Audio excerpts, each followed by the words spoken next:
मैनपुरी विकासखंड बेवर क्षेत्र के ग्राम नगला खोकन में 20 वर्ष पूर्व जवाहर सिंह की मृत्यु हो गई थी। मृत्यु से पहले Jawahar Singh co operative bank में सीओ के पद पर कार्यरत थे। सेवा समाप्ति के बाद जवाहर सिंह की 70 वर्ष की उम्र में मृत्यु हो गई और आज उनकी 20वीं पुण्यतिथि के अवसर पर आयोजित कार्यक्रम के दौरान शिरकत करने एवं श्रद्धांजलि देने पहुंचे उत्तर प्रदेश सरकार के पूर्व मुख्यमंत्री व सपा राष्ट्रीय अध्यक्ष अखिलेश यादव व उनके चित्र पर पुष्प अर्पित किए। उसके बाद वे मीडिया से रूबरू हुए, जहां पर उन्होंने भाजपा सरकार पर निशाना साधते हुए कहा कि भाजपा सरकार में महिलाएं सुरक्षित नहीं हैं, जबकि देश व प्रदेश की सरकार बेटी बचाओ बेटी पढ़ाओ अभियान चला रही है। और अगर सुरक्षा की बात करें तो प्रदेश व देश की सरकार सुरक्षा देने में नाकाम साबित हो रही है। महंगाई से आम लोगों की कमर टूट चुकी है, देश में कानून व्यवस्था फेल है। 2024 में जनता इसका जवाब देगी। भारतीय जनता पार्टी समाजवादी पर अंकुश लगा रही है कि विपक्ष के पास कोई प्रधानमंत्री का चेहरा नहीं है। उन्होंने कहा कि विपक्ष के पास बहुत से प्रधानमंत्री है। इस दौरान और क्या कुछ बोले राष्ट्रीय अध्यक्ष अखिलेश यादव, देखिए रिपोर्ट। इस बात देखिए, बुनियादी सवाल वही है जिस समाजवादी पार्टी लगातार मुकाबला कर रही है और समाजवादी पार्टी बीजेपी को हरा करके यहाँ तक पहुँच गई है। मुझे उम्मीद है कि उत्तर प्रदेश की जनता और देश की जनता में जो माहौल है इस समय, वो भारतीय जनता पार्टी को हटाना चाहते हैं। इस बार भारतीय जनता पार्टी कोई चाल चल ले, सफाया होना निश्चित है। कल तक ओम प्रकाश राजभर देखिए, इनके पास कोई नया नहीं है। ये बेरोजगारी पे बात नहीं करेंगे, महंगाई पे बात नहीं करेंगे, जिस तरीके से बिजली महंगी आ रही इस पे बात नहीं होंगे। जो आम लोग हैं उनके इलाज की सुविधा, उनके जीवन की सुरक्षा और जो मूलभूत समस्याएं हैं उन सवालों पर ये बहस नहीं करना चाहते हैं, क्योंकि पूरा पैसा लूट लिया गया। कल मैं बुंदेलखंड एक्सप्रेस वे चल रहा था। जो लोग दूसरों की जांच के लिए कहते थे, वो अपनी जांच क्यों नहीं करा रहे? पूरा बुंदेलखंड एक्सप्रेस खुदा पड़ा हुआ है। वो भ्रष्टाचार का एक्सप्रेस वे है। वो बुंदेलखंड एक्सप्रेस वे चलने वाला नहीं है, वो भ्रष्टाचार का express way Bharatiya Janata party ने बनाया है। कांग्रेस के नेता प्रमोद, हमारे पास इतने प्रधानमंत्री हैं,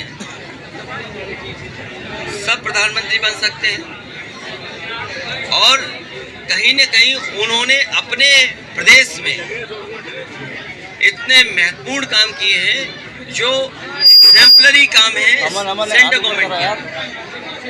कोई काबिलियत में कम नहीं है और कोई ना कोई बनेगा। हम लोग तय करेंगे, कोई ना कोई बनेगा। इसलिए बीजेपी को ज्यादा चिंता नहीं करनी चाहिए कि आपका प्रधानमंत्री का कौन है। अरे आपके पास तो कोई चॉइस नहीं है और जो है भी वो कितने असफल है। बताओ, चरम सीमा पर महंगाई, बेरोजगारी, मणिपुर जैसी घटना, सीमाएं असुरक्षित, क्या अंतोगतवा केवल नफरत फैला करके राजनीति करना चाहते हैं। इसलिए नफरत नहीं चलेगी। इस देश का किसान, नौजवान, व्यापारी, मजदूर इस सरकार को उखाड़ के फेंक देगी। मणिपुर 90 दिन से चल रहा है चुनाव, सरकार पहले कराने की उनकी मर्जी है, कब कराएं चुनाव, जब हारने का मन हो तब करा लें चुनाव। मणिपुर 90 दिन से चल रहा है, सरकार सब जानती थी, वहाँ के मुख्यमंत्री आए हुए थे। और तो यही तो सवाल है जो आप सवाल हमसे पूछ रहे हो। ये बीजेपी के लोग धोखा किसको दे रहे हैं? बताओ, वहाँ बेटी बहन, किसी की माँ होगी, किसी की बहन है, बेटी है, क्या इस तरीके से आज के समय पर पीछे कैमरा पीछे इस तरीके से?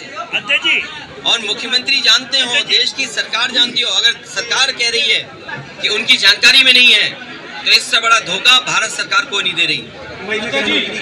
वहाँ रुके हुए, इससे बड़ा धोखा देश की जनता को कोई नहीं दे सकता। उत्तर प्रदेश में भारतीय जनता पार्टी सबसे बड़ी पार्टी है और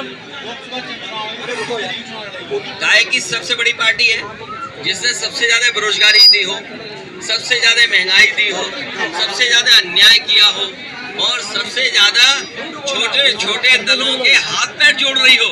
सोचो, क्या गाली नहीं दी उन्होंने। सवाल ये है, उत्तर प्रदेश में अरे भाई, सवाल ये भाई, तुम जो नाम ले रहे हो पत्रकार साथी, ये बताइए, अब हम आपसे सवाल पूछते हैं। किसी नेता ने ये कहा कि देश के प्रधानमंत्री सबसे बड़े झूठे प्रधानमंत्री हैं। उस नेता का नाम क्या है बताओ पत्रकार साथियों, बोलो पत्रकार साथियों। और उस नेता ने ये भी कहा कि सबसे बड़ा प्रदेश का झूठा मुख्यमंत्री कौन है। अरे तुम्हें नहीं कहना है, पत्रकार साथियों कहना है भाई।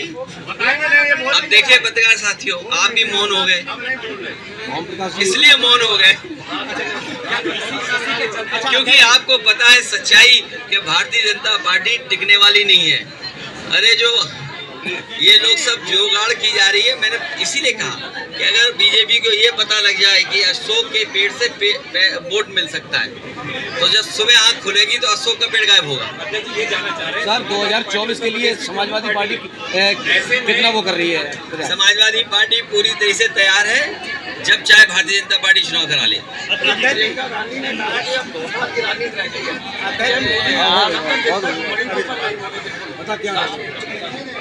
कोई सवाल नहीं।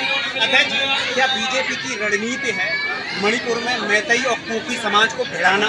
मैंने आपसे कहा आरएसएस ने जानबूझ करके नफरत फैलाने का काम किया, बांटने का काम किया, और भारतीय जनता पार्टी वोट लेने की राजनीति कर रही है। लाख जतन कर रहे हैं आपके सहयोगी दल हैं आरएलडी के। पश्चिम में चूंकि बहुत ज्यादा बीजेपी कर रही है और हर डंडा लगाने की कोशिश कर रही है। कोई बहस मत करो, सब सफाया होने जा रहा बीजेपी का। बहुत धन्यवाद पत्रकार साथियों, बहुत धन्यवाद। जब चुनाव की तारीख आ जाएगी तो